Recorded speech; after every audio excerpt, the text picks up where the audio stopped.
তুই তোর গলা দিয়া, কণ্ঠ দিয়া, তোর গানের সুর দিয়ে, বাদ্যের আওয়াজ দিয়ে তুই পারলে আমার বান্দাদেরকে আমার পথ থেকে বিচ্যুত করে দিস। তবে আল্লাহ তাআলা সর্বশেষ বলছে, ইন্না ইবাদি লাইসা লাকা আলাইহিম সুলতানুন, আমার প্রকৃত বান্দা যারা, আমি আল্লাহর গোলামি করে যারা, আমার সেজদা দেবে যারা, তো তোর হাজার চেষ্টায় কষ্ট পরিশ্রমেও আমার বান্দাকে এক চুল নাফরমানির রাস্তায় নিতে পারবি না। এটাও আমি আল্লাহ ওয়াদা দিই, আমি এটাও ওয়াদা দিই। এই জন্য এই আয়াতের তাফসিরের মধ্যে আছে শয়তানের আওয়াজ। আল্লাহ বলছে তোর আওয়াজ দিয়ে, তোর কণ্ঠ দিয়ে তুই আমার বান্দাদেরকে আমার পথ থেকে সরাই দিস, যা। তো এই শয়তানের কণ্ঠ কি? সাউতুশ শয়তান, শয়তানের আওয়াজ, শয়তানের কণ্ঠ। সমস্ত তাফসিরে লিখছে যত গান এবং বাদ্য, যত নৃত্য, বাদ্যযন্ত্রের যত গান, সবগুলো শয়তানের আওয়াজ।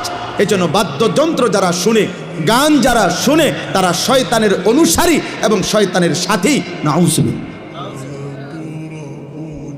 এজন্য প্রিয় যুবক, মনে রাখো, আমি আমার কথা শুরু করলাম, প্রিয় ভাই নওজোয়ান সবাই, প্রথম কথা হলো সবগুলো হাতে ধরা মোবাইল বন্ধ করতে হবে। মোবাইল হাতে ধরে ভিডিও বা রেকর্ড করা যাবে না, আমি স্পষ্ট নিষেধ করলাম। একজনও আমার চোখের সামনে, কমপক্ষে যারা যেতটুকু আমার চোখ পড়ে, এতটুকু নজরের সীমানায় একজনও, ছোট বড় কেউই, হুজুর পাবলিক কেউই মোবাইল হাতে ধরে ভিডিও বা রেকর্ড করা যাবে না, আমি স্পষ্ট নিষেধ করলাম। এরপরে যদি আমি দেখি যাকেই, তাকে ধমক দেবো ভাই, এবং উঠাই দেবো, প্রয়োজনে স্বেচ্ছাসেবক দিয়ে উঠাই দেবো, কিন্তু উঠে যাইতে হবে। জন্য দয়া করে এমনি কেউ চলে গেলে কোনো আপত্তি নেই, প্রত্যেকেই আল্লাহর কথা শুনবার জন্য আল্লাহ তাআলার সরাসরি আদেশ। আল্লাহ বলছেন, আমার কথা যখন হয়, ফাসতামিউ লাহু ওয়া আনসিতু, তোমরা শতভাগ মনোযোগ দিয়ে শোনো এবং চুপ থাকো। এটা আল্লাহর আদেশ। আল্লাহর কথা যখনই হয়, আল্লাহ বলছে তোমরা মনোযোগ দিয়ে শোনো এবং চুপ থাকো। লাআল্লাকুম তুরহামুন, আল্লাহ ওয়াদা দিছেন, তাহলে যদি মনোযোগ দিয়ে শোনো এবং চুপ থাকো, তাহলে অবশ্যই তোমাদের উপরে আল্লাহর রহমত বর্ষিত হবে। রহমত বর্ষিত হবে মানে হলো, এই কথার তাফসির কি, ব্যাখ্যা কি? ব্যাখ্যা হলো, তাফসিরে লিখছে, অর্থাৎ আল্লাহ তাআলা আল্লাহর কথার উপর তোমাকে আমল করার তৌফিক দিবে, সুযোগ দিবে। এমনিতে তো দোস্ত কম বেশি কথা আমরা সবাই জানি। 10 বছরও যে কোনোদিন 5 ওয়াক্ত নামাজ পড়ে নাই এমন মুসলমানকে জিজ্ঞেস করলেও যে নামাজ কয় ওয়াক্ত, সে 5 ওয়াক্তই বলল। 30 বছর ধরে যে মুসলমান সুদ খায় এমন কোনো সুদখোর, হারামখোরকেও যদি বলা হয় যে ভাই বলেন, চাচা বলেন ভাই, সুদ খাওয়া কি, উনিও বলবে হারাম, উনি কোনো মুস্তাহাব বলবে না। তাইলে এতটুকু জানা তো সবাই জানে, কিন্তু ওনার এই জানার দ্বারা তো ফায়দা হলো না। তাহলে ওই শোনাটা, ওই জানাটা ফায়দা হয় যখন সেটা আমলের তৌফিক। আর এর জন্য আল্লাহর কথা মনোযোগ দিয়ে শুনতে হয়। এই জন্য মোবাইল হাতে থাকলে মনোযোগ হয় না, দিল জমে না, অন্তরে কথা কোনোভাবেই ঢোকে না। এই ছবি উঠবে, কতদূর আওয়াজ ক্লিয়ার, কতদূর আওয়াজ ক্লিয়ার না, কতটুকু বোঝা যায়, কতটুকু বোঝা যায় না। শেষে দেখা যাবে কি, তবে তো ভালো হয়েছে না, এটা দে ডিলিট করে দিই, তো লাভ হইল কি, আর ফায়দা কি হইল? এটা অর্থবহ তো কোনো উপকার হলো না বাবা। এই জন্য অনর্থক এই কাজটা না করলে ভালো। শুধু শুধু এই হই হুল্লোড়, হাঙ্গামা, চিৎকার চেঁচামেচি, তেমন উল্লেখযোগ্য কোনো ফায়দা নাই, বক্তার কিংবা শ্রোতার কারোই না। জনপ্রিয়তা, এই সুনাম, সুখ্যাতি, এগুলোর আসলে আখিরাতের বিবেচনায় 2 পয়সারও কোনো মূল্য নেই, ভ্যালু নেই। আমারে যদি 1 কোটি মানুষও চিনে, আমার কবর আযাব মাফত, তাহলে আমি এটা করব কি? আমি এই জনপ্রিয়তা দিয়ে কি করব?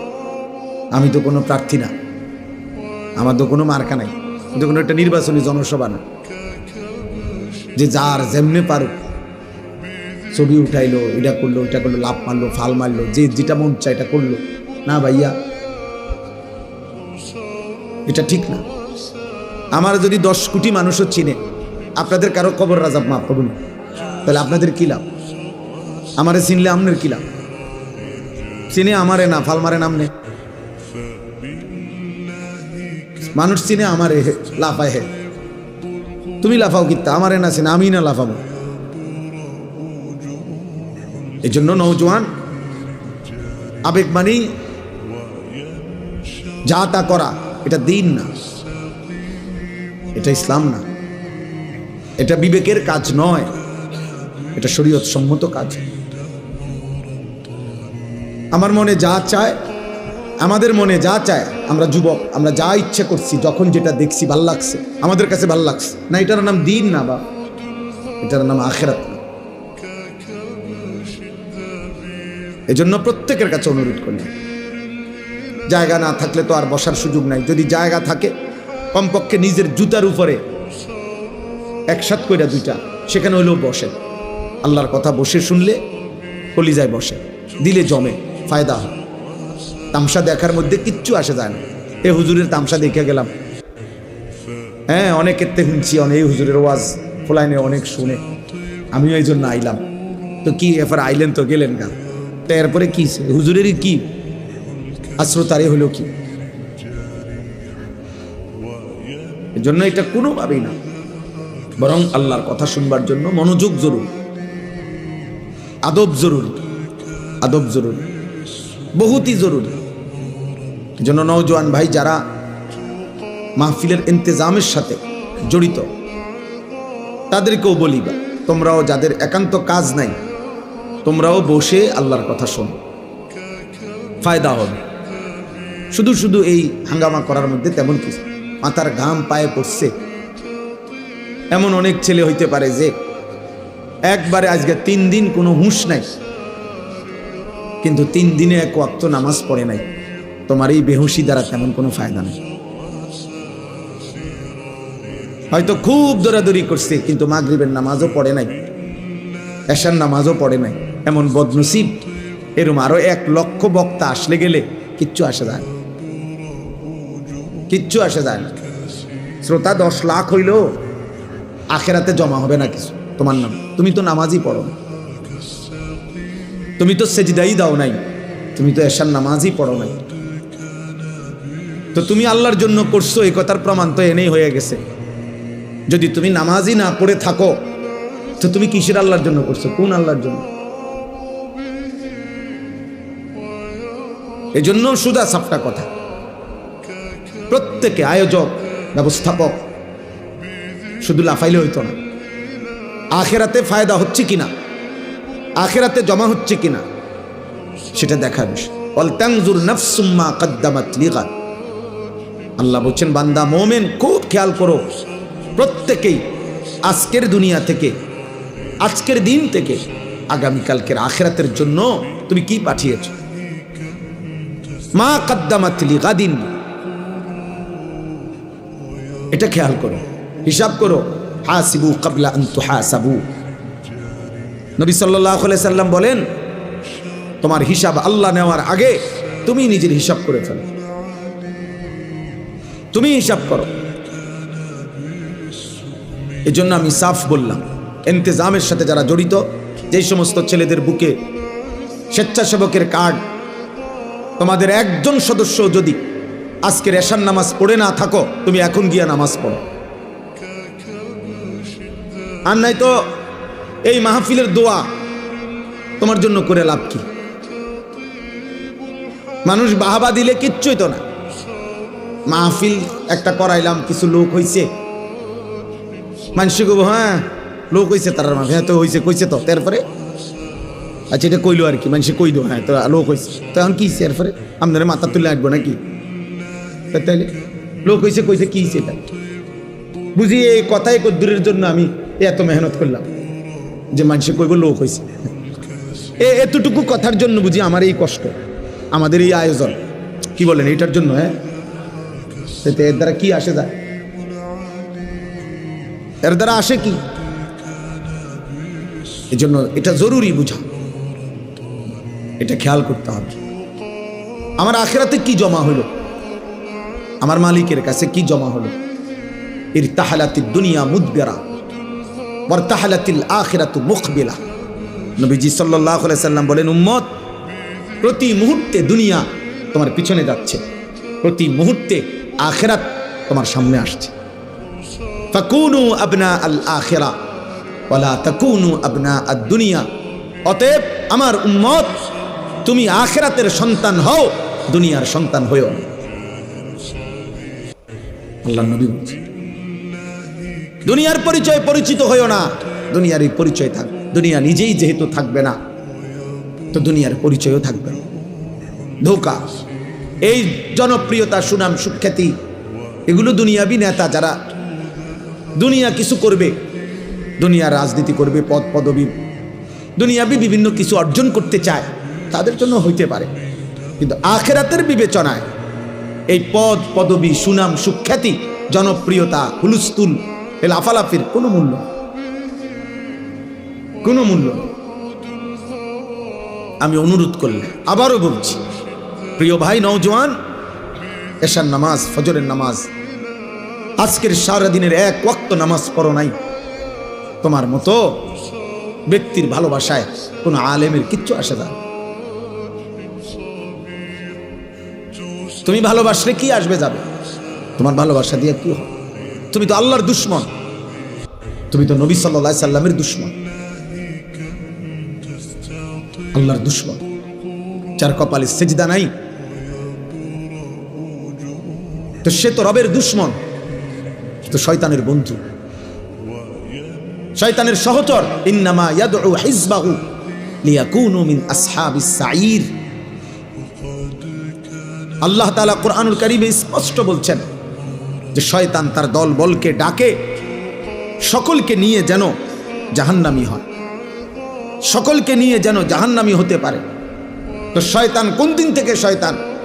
যেদিন থেকে সেজদা দেয় নাই। এই জন্য শয়তানের প্রধান সহকারী, ঘনিষ্ঠ সহযোগী ওই নাফরমান, যে নাফরমানের কপালে সেজদা নেই। শয়তান কোন দিন থেকে পরিচিত হয়েছে? শয়তান যেদিন থেকে কি করে নাই? সেজদা দেয়। শয়তানকে শয়তান কেন বলা হয়? তাফসীরে আছে, আল মুবঈদু আনিল হক। 24 ঘন্টা যার অস্তিত্বের মধ্যে, যার প্রতি মুহূর্ত কাটে আল্লাহর নাফরমানি, হক থেকে দূরে সরা, নিজে এবং অনুসারীদেরকে, নিজে এবং সঙ্গীদেরকে আল্লাহ থেকে দূরে সরিয়ে রাখতে, হক থেকে দূরে সরিয়ে রাখতে যার সার্বক্ষণিক প্রচেষ্টা, তাকে বলে শয়তান। এজন্য শয়তানকে শয়তান বলে। অতএব দোস্ত, ফজর থেকে এশা এক ওয়াক্ত নামাজের সেজদা যার কপালে জুটে নাই, তুমি তো তোমার সাথের সহকারী, সহযোগী, বন্ধুদেরকে, সাথের সঙ্গীদেরকে মিলে মিশে আল্লাহর ইবাদত থেকে, বন্দিগি থেকে ফিরায় রাখলা। তাহলে তুমি নিশ্চিত ধরে নাও, হাসরের ময়দানে আর কারোর সাথে সাক্ষাৎ না হলেও ইবলিসের সাথে তোমার সাক্ষাৎ হবে, শয়তানের সাথে সাক্ষাৎ হবে। 10 টাকার বুট খাইয়া একটা লম্বা বিকাল পার করে দিলা, হায় বদনসিব। এক প্লেট চটপটি খাইতে গিয়া 2 ঘন্টা লাগায় দিলা। চটপটি খাইলা 30 টাকার, আড্ডা মারলা 3 ঘন্টা। এটা কোনো সুস্থ স্বাভাবিক জীবন হইতে পারে বেটা? ন্যূনতম বিবেক যার আছে তার জীবন এটা না। মানুষ এত ফালতু হয় না, এত ফালতু হয় না। এজন্য আজকের নওজোয়ান, কিশোর যুবক ভাই, প্রিয় সন্তান, চেহারা দেখলেই বোঝা যাচ্ছে অনেক ছেলের বেনামাজ। বেনামাজির চেহারা অসভ্যের চেহারা, বেনামাজি গাদ্দার, বেনামাজি চূড়ান্ত সীমা লঙ্ঘনকারী, বেনামাজি প্রচন্ড অহংকারী, বেনামাজি বেয়াদব, বেনামাজি আসমানের নিচে জমিনের উপরে সর্বনিকৃষ্ট প্রাণী, যে জন্তু জানোয়ারের চাইতে নিকৃষ্ট হয়। যারা সেজদা দাও নাই, নামাজ পড়ো নাই, তো তুমি কোনো কুত্তারে রাস্তার কুকুরকে জিজ্ঞাসা করো, কুত্তা তুই সেজদা দেস না কেন? তুইও সেজদা দেস না, আমিও দেই না, তুই দেস না কেন? তো কুত্তা তোমারে বলবে, এই নাফরমান, আমাকে আল্লাহ সেজদা দিতে বলে নাই, আমার উপরে সেজদার হুকুম নাই, এই জন্য আমি কুত্তা সেজদা দেই না। আর তুই নাফরমানকে আল্লাহ সেজদা দিতে বলছে, কিন্তু তবুও তুমি সেজদা দাও না, তুমি আমি কুকুরের চাইতেও নিকৃষ্ট। এই জন্য চুল, এই চুলের ফ্যাশন ফিরাইয়া মনে করছো তোমার সুন্দর লাগে। কোনো পাগল, কোনো ছাগলও তোমার দিকে তাকায় না। তোমার সমবয়সী কিছু অসৎ ছাড়া, তোমার লগে যেগুন ঘুরে, তোমার লগে একসাথে যেগুন ঘুরে, এরকম কিছু ফালতু ছাড়া কোনো বিবেকবান ভদ্রলোক আজ পর্যন্ত কোনো মানুষ তোমারে তোমার চুলের জন্য এক বিন্দু প্রশংসা করে নাই। নাহলে তুমি চ্যালেঞ্জ করো। তোমার মতো কিছু অসৎ, তোমার মতো কিছু বখাটে, তোমার মতো কিছু আজাইরা ওই হয়তো তোমারে বলছে, দোস্ত তোরে সেরকম লাগতেছে, তারে জিগাইও দোস্ত সেরকম ডাকে, মানে সেটাকে যার মতো আমারে লাগতে আছে। তো হে ভিতরে ভিতরে কইব ফুটটা খোরের মতো, বাবা খোর, ডাইল খোর, হ্যাঁ হ্যাঁ নেশাখোরের মতো লাগতেছে, কোনো ইমানদারের মতো লাগে না। তোরে বেটা চুল রাখবা বেঈমানের মতো, তোমারে দেখতে মনে হবে জুনায়েদ বাগদাদির মতো, চেহারা সুরত মুশরিকের মতো, তোমারে দেখতে মনে হবে বাইজিদ বুস্তামির মতো। নাকি মানুষে বেকুব, মানুষের বুতি গিলাইছে, হ্যাঁ মানুষে ভাত খায় না। এজন্য বুঝতে শিখেন। সবাই ভাবেন, সবাই ভাবেন, নিজের উপরে দয়া করেন। 2-4 কলম তো সব ছেলেরাই পড়ছেন বাবা, কি গোড়ার গাছ পড়ছেন, হ্যাঁ আখলাকি চিনেন না? আখলাকি চিনেন না কেন? মালিক চিনেন না কেন?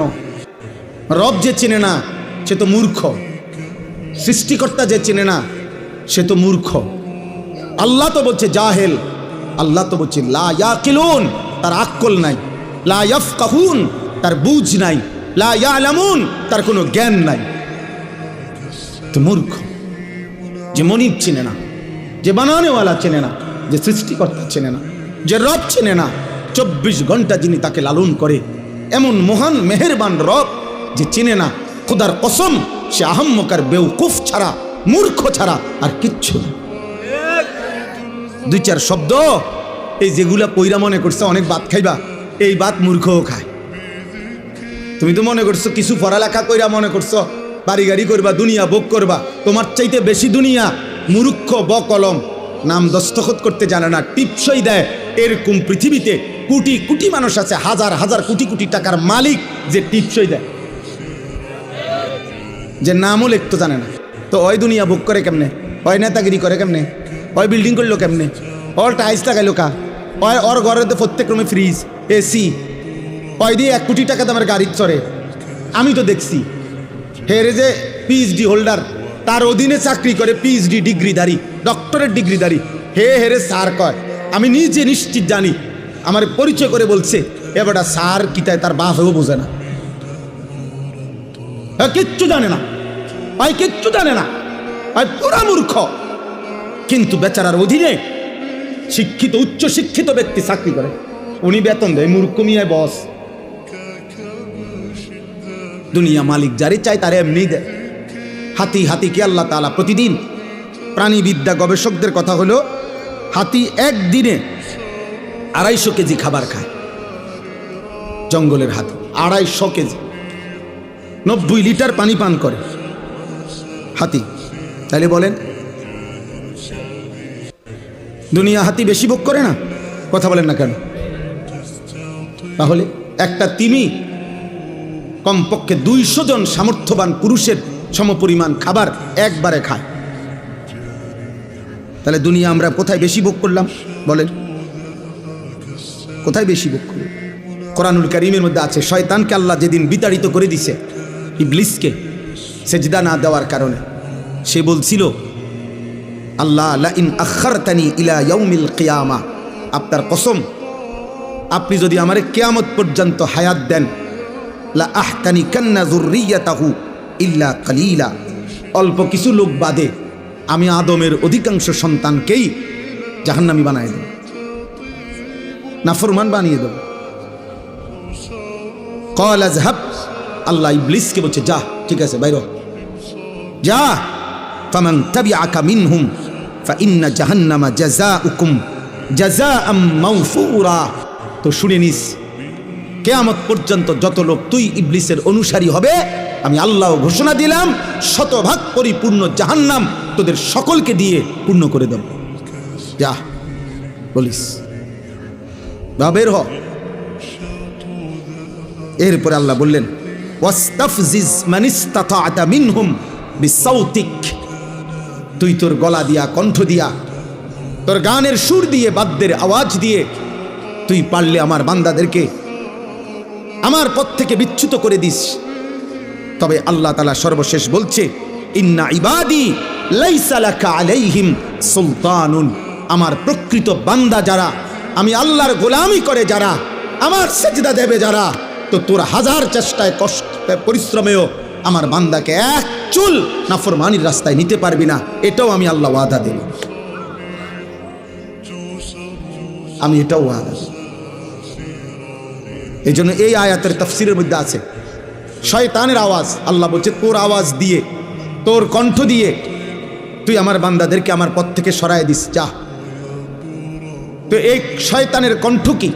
সাউতুশ শাইতান, শয়তানের আওয়াজ, শয়তানের কণ্ঠ।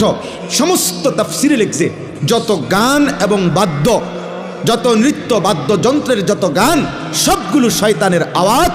এজন্য বাদ্যযন্ত্র যারা শুনে, গান যারা শুনে, তারা শয়তানের অনুসারী এবং শয়তানের সাথী। নাউজুবিল্লাহ।